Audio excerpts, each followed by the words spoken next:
PTI को मिलेंगी through SIC।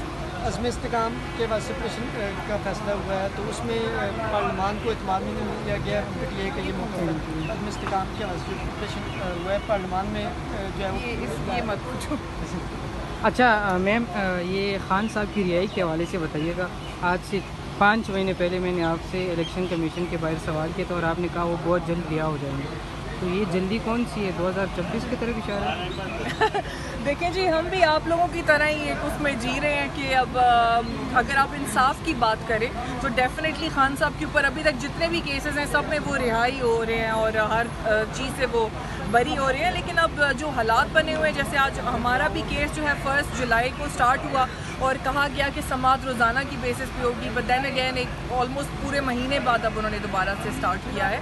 तो होपफुली चीज़ें मुझे राइट डायरेक्शन की तरफ जाती नज़र आ रही हैं, because I think it's high time कि जितनी पावर्स हैं वो देख रही हैं कि जो आवाम की ताकत है, जो सबसे बड़ी ताकत होती है मुल्क की, वो जो है इमरान खान साहब के साथ खड़ी है, हमारी पार्टी के साथ खड़ी है। तो आपको लग रहा है कि मैम 9 मई के बाद भी आवाम उसी तरह निकल आएगी जिस तरह पहले निकलती थी?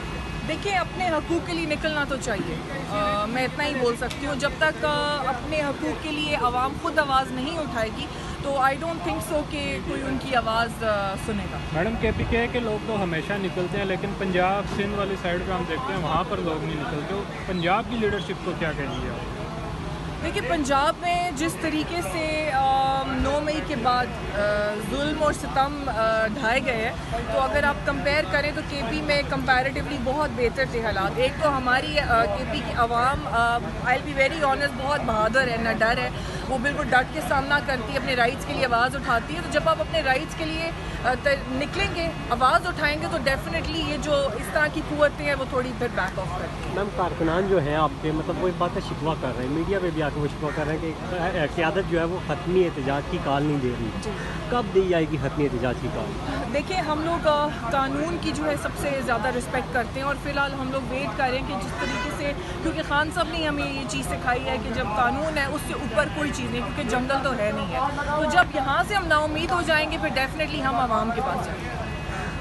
अच्छा मैम, ये बताइएगा कि शहरयार अफरीदी साहब ने फ्लोर के ऊपर कहा कि ये मेरी आखिरी तकरीर हो सकती है और उनको गिला ये है कि PTI वाले बाहर नहीं निकल रहे, तो क्या ये लीडरशिप का इशू है कि वो तो एक साइड पे इधर से निकल के इलेक्शन कमीशन तक एहतजाज के लिए तो आते हैं लेकिन उसी तरह ना निकल पा रहे? और दूसरा ये है कि मैम शेर अफजल मरवत साहब के हवाले से बताइएगा। उनकी तरफ से क्या बताऊँ मैं? वो जब नहीं थे 9 मई वाले दिन, जब वो बिल्कुल साइड पर हो गए तो किसी लीडर ने कोई कार्रवाई, मतलब लोगों को नहीं निकालने में कामयाब नहीं हो सके, तो शेर अफजल साहब का ना होना ये नुकसान नहीं है PTI के लिए? इनसे बेहतर शेर अफजल नहीं था लोगों को निकालने में? नहीं, देखिए, जब आपका एक कारवान चल रहा है और उसमें डेफिनेटली लोग जो है वो शामिल होते रहते हैं, तो आप ना किसी को रोक सकते हैं आने से, ना आप रोक सकते हैं जाने से, पहली बात। दूसरी बात है कि इस टाइम खान साहब जो है वो अंदर है और जिस तरीके से उनसे मिलने नहीं दिया जाता और फिर जो लोग बाहर आते हैं, किसी की क्या बात है, किसी की क्या बात है, तो थोड़ी सी वहाँ पे आई गेस कन्फ्यूजन बन जाती है। तो आई डोंट थिंक सो ये इस तरह के छोटे मोटे कॉन्फ्लिक्ट्स, इतनी बड़ी पार्टी उसमें होते रहते हैं, so that's no big deal, वो आपस के मसले खुद हल कर। शहरयार अफरीदी साहब के हवाले से क्या? I'm sorry, मुझे इस बारे में पता नहीं। ऑपरेशन के हवाले से बताएं, जो ऑपरेशन की मंजूरी हुई है, PTI मुखालफत क्यों कर रही है? फिलहाल तो I am not in the government, so I can not comment on that, because KP में हूँ but I am not in the government right now. Ma'am, आप भी बहुत कम नज़र आती है। और दूसरी खबर मैं आपको दूँ कि ज़राई के मुताबिक अडियाला जेल से ये खबर आई है कि किसी एक सीनियर रहनुमा की ड्यूटी लगाई गई है कि कौन मेरे लिए आता है अडियाला जेल, कौन नहीं आता। आपने उनकी लिस्ट फाइनल करके मुझे देनी है, ऐसे लोगों की मुझे ज़रूरत नहीं है। मुझे इस बारे में कुछ पता नहीं है, क्योंकि देखिए ना, वही बात है कि जब खान साहब बाहर नहीं है तो मैं भी हर एक की कही हुई बात पे यकीन नहीं कर सकती, कुछ कहा नहीं जा सकता। बहुत शुक्रिया। Thank you.